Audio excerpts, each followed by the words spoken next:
Up Afrique, c'est une plateforme qui regroupe 10 jeunes entrepreneurs français de l'économie verte qui sont actifs sur le continent africain. Nos 10 entreprises représentent 52 millions de chiffres d'affaires agrégés, 420 collaborateurs et couvrent 26 pays d'Afrique. Et le but de cette plateforme d'entrepreneurs, c'est de redynamiser les relations franco-africaines sur la base de la croissance verte, de l'économie verte. Ce que nous disons, c'est que les startups sont le canal par lequel on pourra avoir une dynamisation de l'activité économique entre la France et l'Afrique. Et on a 10 solutions, on porte 10 propositions concrètes pour faciliter l'éclosion de nos entreprises sur le continent africain. Donc c'est une action de lobby, de sensibilisation, c'est également un accélérateur d'affaires puisque nos entreprises font du business ensemble.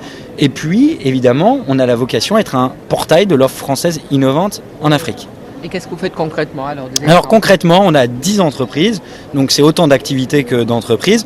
On a par exemple une société qui est leader des crédits carbone en Afrique, qui s'appelle EcoSurAfrique. On a une société qui fait du financement participatif, l'Endosphère, qui a financé des parcs solaires, qui a cofinancé des parcs solaires en Namibie par exemple notamment, ou des mesures de parcs éoliens au Maroc. On a des sociétés qui sont dans les solutions d'accès à l'énergie, Station Énergie qui est présent au Sénégal, en Côte d'Ivoire, c'est des kits solaires photovoltaïques. On a Suna Design qui fait des lampadaires solaires intelligents pour les collectivités locales notamment. On a Volta Group qui propose des solutions de location de véhicules bas carbone et je pourrais multiplier les exemples. C'est quoi un véhicule bas carbone ?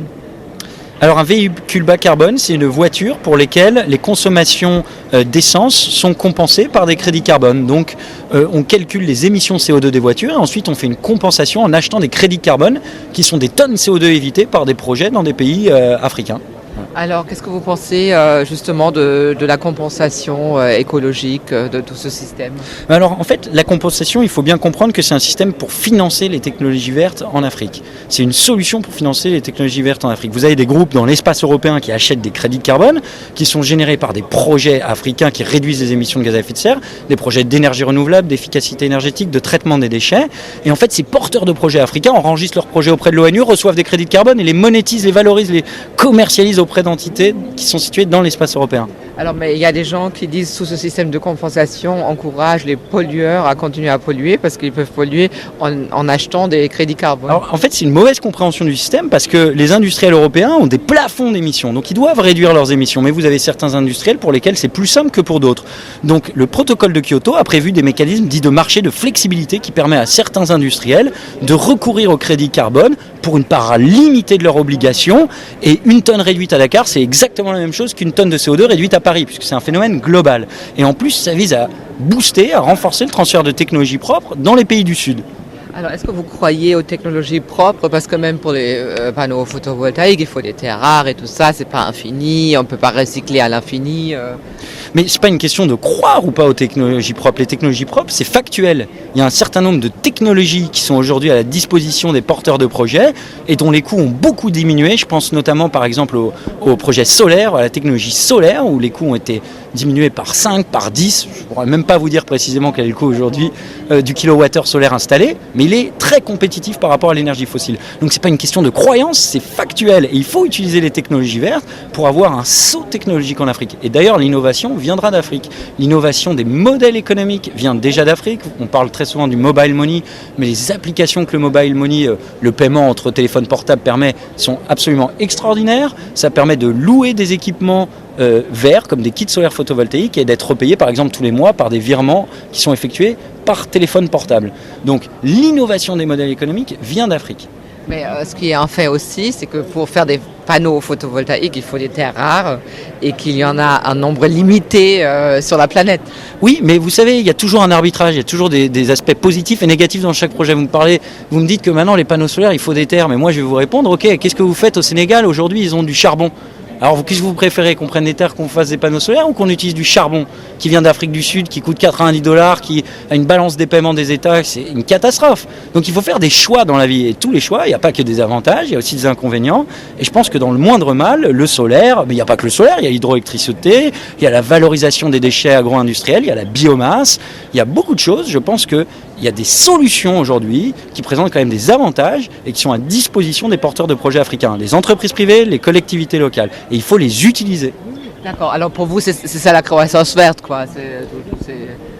Ben, la croissance verte, c'est quoi dans une acception large comme l'économie verte? C'est très simple. C'est des produits et services qui, dans un monde contraint en ressources, proposent une rationalisation des procédés. Et la croissance verte, l'économie verte, dans une acception large, c'est tout ce qui concerne l'eau, l'optimisation des ressources en eau, l'énergie, la lutte contre la déforestation, la ville durable, l'agriculture durable. Donc c'est ça l'économie verte. C'est tout. Pas plus compliqué. D'accord. Mais il y a quand même le terme croissance dans tout ça, donc faudrait-il pas qu'on nivelle, c'est-à-dire évidemment en Afrique il y a un rattrapage à faire, mais nous on devrait réduire plutôt. Vous pensez, qu'est-ce que vous en pensez? Écoutez, je ne sais pas si on peut opposer toujours l'économie, le social, l'environnement. Le développement durable, c'est 3 piliers. C'est le social, l'environnement et l'économie. Donc je ne pense pas que la croissance économique en soi soit opposée au bon respect de l'environnement. Et nos startups sont une preuve au quotidien, puisqu'on a des impacts positifs en Afrique. Moi je crois qu'il faut utiliser les forces du capitalisme, les forces du marché, pour des externalités positives pour la collectivité. Et donc c'est ce que nos startups font. Il ne faut pas croire que l'infrastructure du marché est mauvaise en soi. Ça dépend quel est le but des entreprises, quel est le sens sous-jacent aux activités économiques. C'est ça qui est important. C'est quoi le but? Le but, c'est le bien de la collectivité et en même temps de générer du profit. C'est ça le but d'une entreprise privée, c'est de générer du profit. Sauf que le profit, il est orienté sur des choses qui ont des externalités positives pour la collectivité.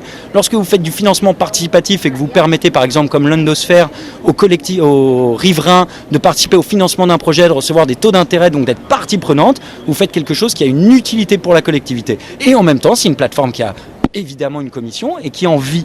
Donc vous avez des entreprises qui mélangent, qui conjugue intérêt particulier, celui de l'entreprise, et intérêt collectif. C'est juste parce que le modèle économique, c'est ce qu'on appelle le social business, le green business, le modèle économique de l'entreprise permet cela. Et c'est quoi les externalités positives? Par exemple, c'est ce que je vous disais tout à l'heure, utiliser les ressources de façon plus durable, diminuer la pression exercée sur les forêts. Je peux vous prendre des exemples très concrets. Nous, notre entreprise EcoSur Afrique, on va inaugurer une usine au sud de Kinshasa, à Kimwenza, qui produit des foyers améliorés à charbon de bois, qui réduit les consommations de charbon.